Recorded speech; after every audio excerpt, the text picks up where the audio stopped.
दोस्तों, कैसे हो? स्वागत करता हूँ आपके अपने इस नए यूट्यूब चैनल में एजुकेशनल सपने में। दोस्तों, आप देख रहे हैं आज क्लास 12 का हिंदी सामान्य पेपर पीडीएफ लेके आया हूँ दोस्तों। तो चैनल को सब्सक्राइब और वीडियो को लाइक कर देना। तो चलते हैं, आज हम पीडीएफ देखते हैं कक्षा 12 का जो 22 फरवरी को पेपर आने वाला है हमारा, यही है कक्षा 12 का है। देखिए दोस्तों, तो हम शुरू करते हैं। तो पहला प्रश्न है, प्रश्न नंबर 1 का है उपन्यास विधा पर आधारित रचना है। तो उपन्यास विधा पर दोस्तों हमारा आधारित रचना है गोदान। कौन सी है? गोदान। ठीक। और खा नंबर है, क्या भूलू क्या याद करूँ रचना किस विधा पर आधारित है। तो क्या भूलू क्या याद करूँ रचना हमारी आत्मकथा पर आधारित है दोस्तों। ठीक, तो आगे चलते हैं। गा नंबर है हिंदी का प्रथम मौलिक उपन्यास। तो हिंदी का प्रथम मौलिक उपन्यास हमारा हो जाएगा परीक्षा गुरु। क्या हो जाएगा? परीक्षा गुरु। ठीक। तो दीप जले शंख बजे विधा है।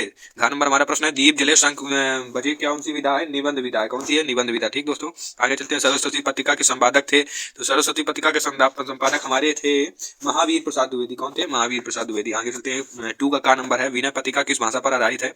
तो हमारी विनय पत्रिका ब्रज भाषा पर आधारित है। ठीक। और छायावाद के प्रवर्तक माने जाते हैं। छायावाद के प्रवर्तक हमारे कौन होंगे? इसमें दोस्तों 3 ऑप्शन दिया है, जो कि यहाँ पर हमारा चौथा ऑप्शन होना चाहिए था। सभी। कौन सा ऑप्शन होना? सभी ऑप्शन होना चाहिए था। और ये तीनों यहाँ पे सही हो जाएंगे। क्या हो जाएगा? तीनों यहाँ पे सही माने जाएंगे। सही। इसमें देखिए, सुल्तानंद पंत, जयशंकर प्रसाद और सूर्यकांत त्रिपाठी निर्मला, ये भी सही हो जाएगा। ग नंबर प्रश्न है, किस कवि के राष्ट्र कवि को उपाधि से विभूषित किया गया है। तो यहाँ पे हमारे मैथिली शरण गुप्त को राष्ट्र कवि की उपाधि से विभूषित किया गया है। घ नंबर प्रश्न है हमारा, रामधारी सिंह दिनकर को ज्ञानपीठ पुरस्कार किसमें मिला। तो इनकी उर्वशी रचना बहुत ही अच्छी है, पढ़िए दोस्तों, इसी में इनको ज्ञानपीठ मिला। और कामायनी महाकाव्य में सर्गों की संख्या, यहाँ पे सर्गों की कामायनी में 15 है। ठीक, तो यहाँ पे हमारा ऑप्शन सही हो जाएगा 15 नंबर। और प्रश्न नंबर 3, ये दिए गए पद्यांश गद्यांश पर आधारित प्रश्नों के उत्तर दीजिए। तो ज्ञान का प्रवाह अनंत होता है। ठीक। और हजारों वर्षों से भूमि के साथ राष्ट्रीय जन के तदासुर प्राप्त किया है।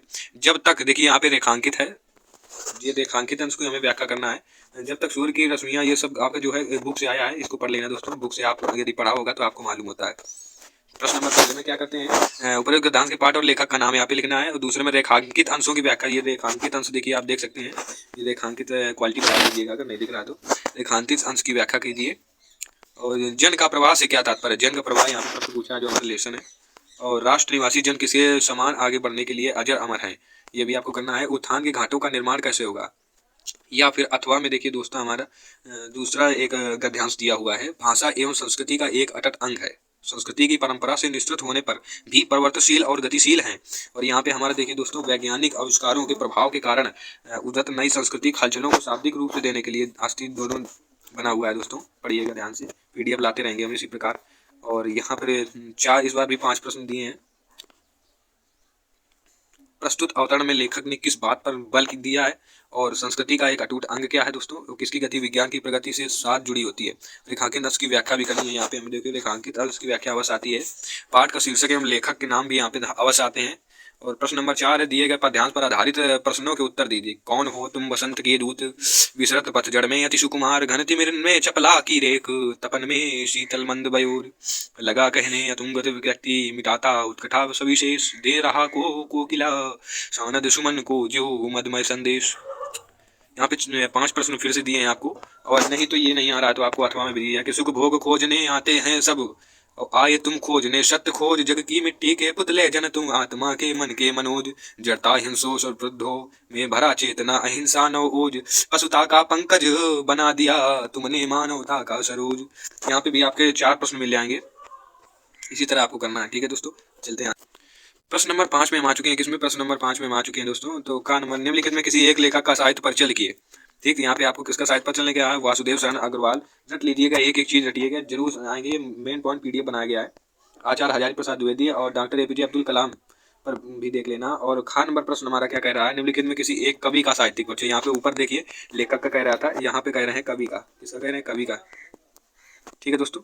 तो प्रश्न अच्छा है, पंचलाइट अथवा बहादुर कहानी में किसी एक का सारांश अपने शब्दों में लिखिए। पंचलाइट या बहादुर कहानी में लिखना है हमें। ठीक है।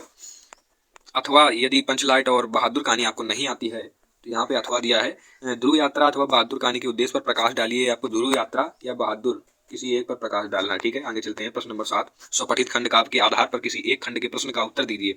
तो मुक्तक खंड काव्य के नायक की चरित्र चित्रण विशेषताएं पर प्रकाश डालिए। यहाँ पे मुक्तक चरित्रिक विशेषताओं पर प्रकाश डालना अथवा नहीं आता है आपको, तो यहाँ पे अथवा भी दिए हैं। मुक्तक खंड काव्य का कथात्मक संक्षेप में प्रस्तुत कीजिए। और प्रश्न नंबर 8 में आते हैं। सभी लोग कर रही है, सही से देखिए इसको, वीडियो क्वालिटी बढ़ा लेना अगर नहीं दिख रहा तो। 8 में दिए गए संस्कृत गद्यांशों में किसी एक का सा संदर्भ हिंदी में अनुवाद कीजिए। सा माने सुंदर और संदर्भ माने उसका अनुवाद कीजिए दोस्तों। संस्कृत का संदर्भ है तो इसे आप लोगों को लिखना है। अथवा में भी दिए हैं, पहला नहीं आता तो दूसरा देख लेना।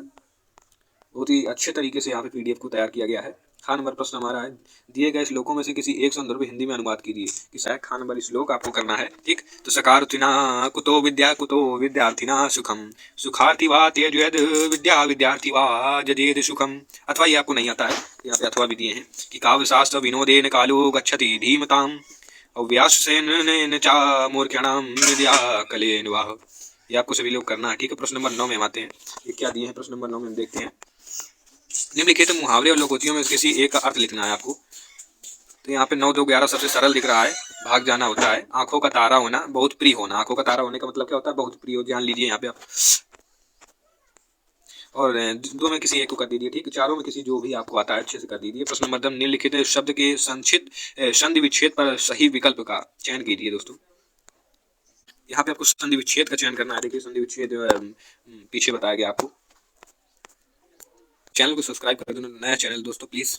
महर्षि का संधि विच्छेद होगा, तो यहाँ पे महर्षि का संधि विच्छेद होगा हमारा कौन सा हो जाएगा? यहाँ पे महाधन ऋषि हो जाएगा, महाधन ऋषि, ठीक है। और आगे चलते हैं। विद्यालय का संधि विच्छेद हमारा विद्याधनालय का नंबर हो जाएगा हमारा, ठीक।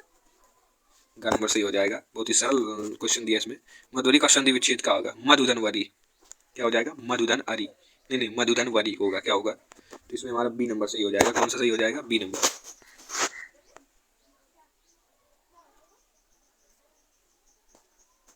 और दोस्तों क्या कह रहा है प्रश्न नंबर खा, देखिए क्या कह रहा है दोस्तों। निम्न शब्दों की विभक्ति एवं वचन के अनुसार चयन कीजिए। आत्मनों में विभक्ति या वचन बताना है हमें। यहाँ पे देखिए आत्मनों में विभक्ति वचन बताना है आपको, तो आत्मनों में षष्ठी विभक्ति हो जाएगी। खा नंबर आपका सही हो जाएगा, बहुवचन, ठीक है दोस्तों। आगे चलते हैं। नामनी में विभक्ति और वचन बताइए। तो ये भी हमारा दोस्तों जो नामनी में विभक्ति वचन है षष्ठी विभक्ति हो जाएगी। क्या? बहुवचन, षष्ठी विभक्ति बहुवचन। प्रश्न नंबर हमारा 11 का कह रहा है। 11 प्रश्न नंबर हमारा कह रहा है कि निम्नलिखित शब्द युग्मों का सही अर्थ चयन करके पुरुष और पुरुष में हमें अर्थ बताना है। तो यहाँ पे हमारा सही आंसर जो हो जाएगा क्या हो जाएगा? आदमी और कठोर, घा नंबर हमारा सही हो जाएगा। दूसरे में आते हैं दोस्तों, कह रहा है कि जलज और जलद। तो यहाँ पे जलद और जलद हो जाएगा कमल और बादल, ठीक। और आते हैं यहाँ पे निम्नलिखित शब्दों में किसी एक के 2 अर्थ लिखिए।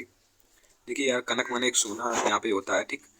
तो यहाँ पे हम अंबर का लिखते हैं। अंबर माने होता है आकाश। यहाँ पे 2 अर्थ लिखने हैं। अंबर माने आकाश, ठीक। यहाँ पे देखिए कनक का सही हो जाएगा। कनक का एक सोना होता है और एक धतूरा होता है, ठीक। कनक का यहाँ पे सोना, एक धतूरा, ठीक। गा नंबर प्रश्न लिखिए। वाक्यांशों के लिए एक शब्द का चयन लिखिए जिसकी सीमा ना हो।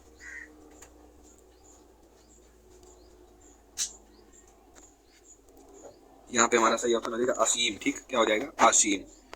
जिसकी सीमा ना हो क्या हो जाएगा? असीम हो जाएगा। हमारा सही आंसर क्या हो जाएगा? असीम। आ माने नहीं और सी माने सीमा।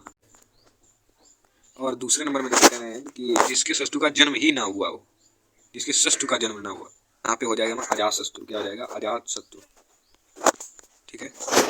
अजात शत्रु हमारा सही ऑप्शन हो जाएगा। मेरे को विद्यालय जाना है, यहाँ पे मुझे विद्यालय जाना है। क्या हो जाएगा? मुझे विद्यालय जाना, ठीक है। 2 वाक्यों को सही करना है। और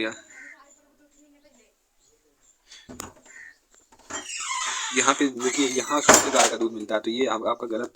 इसको हम सही करते हैं। सरलतम रूप है, यहाँ गाय का शुद्ध दूध मिलता है, इस तरह होगा। ये जो शुद्ध है ये यहाँ पे लगेगा। कहाँ लगेगा? यहाँ पे लगेगा, ठीक है। तो हास 12 नंबर प्रश्न हमारा क्या कह रहा है? हास तथा शांत रस को स्थायी भाव के साथ उनकी परिभाषाएं दीजिए। स्थायी भाव के साथ, किसके साथ? स्थायी भाव। देखिए हास रस का हास स्थायी भाव होता है, शांत रस का होता है। हास रस का हमारा स्थायी भाव क्या होता है? हास रस का देखिए स्थायी भाव होता है हमारा हास, और शांत रस का होता है निर्वेद। क्या होता है? निर्वेद, ठीक। और खा का दूसरा प्रश्न नंबर देखते हैं। रूपक और उत्प्रेक्षा अलंकार की परिभाषा। रूपक और उत्प्रेक्षा। तीसरा नंबर सोठा। सोठा और दोहा में किसी एक की परिभाषा देनी है, ठीक। प्रश्न नंबर 13 में आते हैं कि अपने मोहल्ले में गंदगी की सफाई करने हेतु नगर पालिका अध्यक्ष को शिकायती पत्र लिखना है। क्या लिखना? शिकायती पत्र, वही लेटर में जिसे इंग्लिश में कहते हैं, ठीक। वही लिखना है। तो आपसे ये नहीं हो पाता है तो अथवा भी यहाँ पे दिए हैं हमको। ग्राम प्रधान की ओर से जनपद के जिलाधिकारी को पत्र लिखना है यहाँ पे, ठीक। जिलाधिकारी को, किसको? जिलाधिकारी। इजी है, कर लोगे। और 14 नंबर किसी एक पर निबंध लिखिए। किस पर निबंध लिखना है? किसी एक पर। भ्रष्टाचार पर लिखना है, पर्यावरण प्रदूषण, छात्र अनुशासन, कोरोना वायरस। कोरोना वायरस पर तो दोस्तों हम लिख ही सकते हैं, जैसा कि हमने 2020 में देखा था।